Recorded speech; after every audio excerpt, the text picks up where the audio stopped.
Welcome back to Guardians of Gaia, connecting people and planet.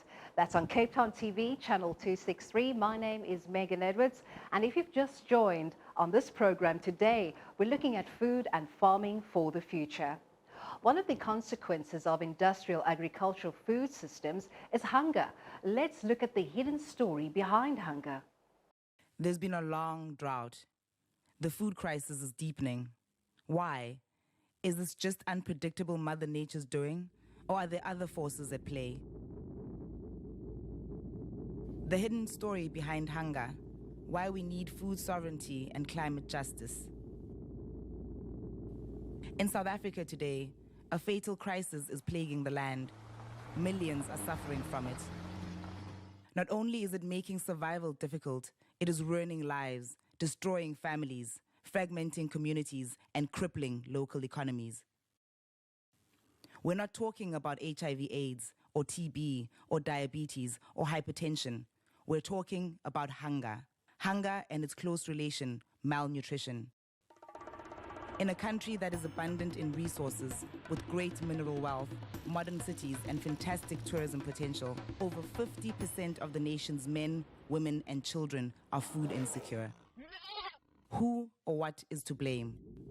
Some blame it on the drought, some blame it on the El Nino climate cycle, some blame it on climate change. Some blame it on the government, some blame it on corruption, and some blame it on apartheid. These factors are all to blame, to be sure, but there's an elephant in the room. The truth is, we have been forced into an unsustainable, globalized, and coal-driven economic system that cannot feed and sustain the nation. The guardians of this corrupted system, a coal-driven minerals energy complex, and a rapacious cluster of globalized food corporations supported by the state, contribute directly to this country's climate, energy, and food crises. But South Africa is not alone in its food crisis. Globally, the loss of land, biodiversity, oceans, and forests is hitting the poor hard. How did this happen? Let's go back 200 years or so to the Industrial Revolution in Britain and Europe. Powered by new coal-fired technologies fueling their furnaces and factories, the capitalist economies of the global north spread their tentacles across the world. By the 20th century, 7 Western oil corporations controlled the global oil supply. Today, despite global warming, these corporations are still extracting oil through fracking, tar sands, deep-sea drilling, and a new scramble for Africa's oil. And here we are today, about 200 years later, in the post-colonial, post-apartheid, post-Fordist industrial age, bang in the middle of a planetary crisis. Capitalism is a key cause of deforestation, carbon emissions, and global warming, as corporations continue to pursue growth and profit above all else. For the last 20 or more years, the annual COP meetings of the UN have affirmed the interests of rich countries and corporations. Market solutions, techno fixes, and voluntary commitments are not addressing the climate challenge.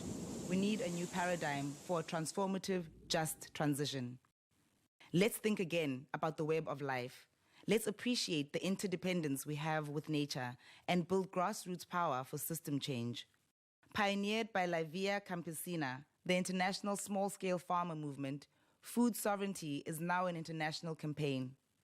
Strengthened by international solidarity, the food sovereignty movement has the potential to challenge profit-driven food corporations and democratize the global food economy so we can adapt our food systems to climate change. Under the banner of SAFC, an alliance of farmer groups, unions, organizations, and communities, we are fighting for a food sovereignty pathway and system.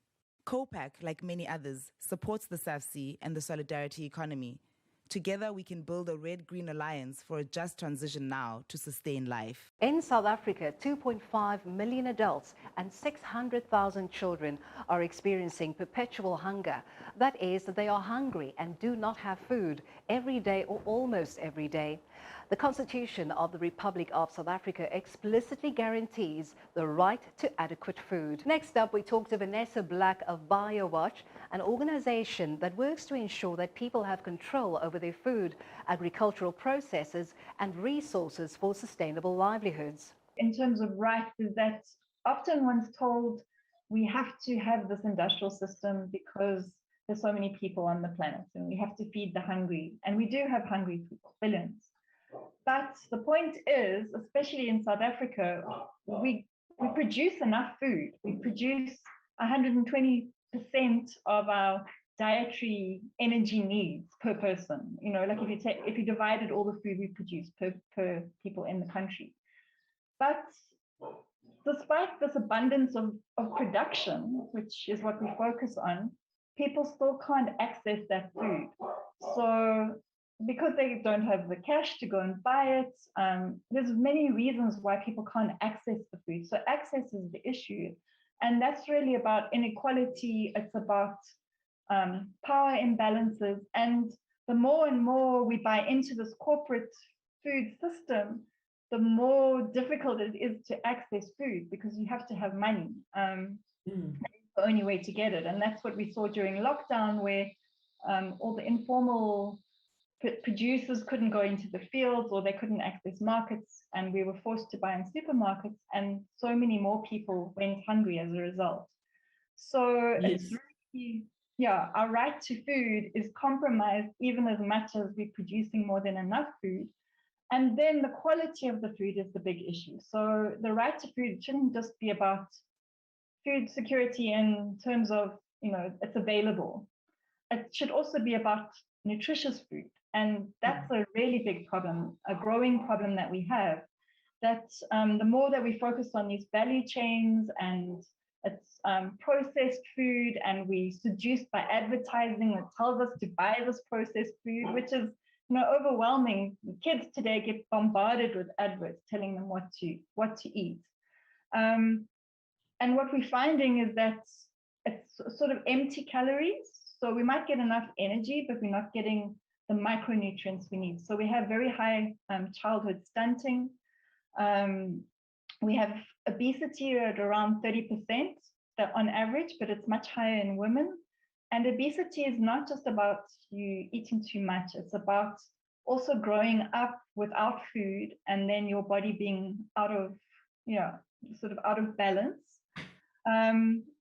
Diabetes is a huge growing problem. So in the last 10 years, we had about, 10 years ago, we had about 4% of South Africans with diabetes. Now it's more like 13%. So that's a huge problem. I mean, just the stats on the number of people in KZN who have limbs amputated every day because of diabetes. So it's, and then we still have this hunger problem. So at least a quarter of South Africans have inadequate access to food, and that was before COVID. It's gotten much worse under COVID now that people have less cash because they've lost jobs, etc. So it's really a completely unjust food system that we have operating in the world, and it seems to be getting worse.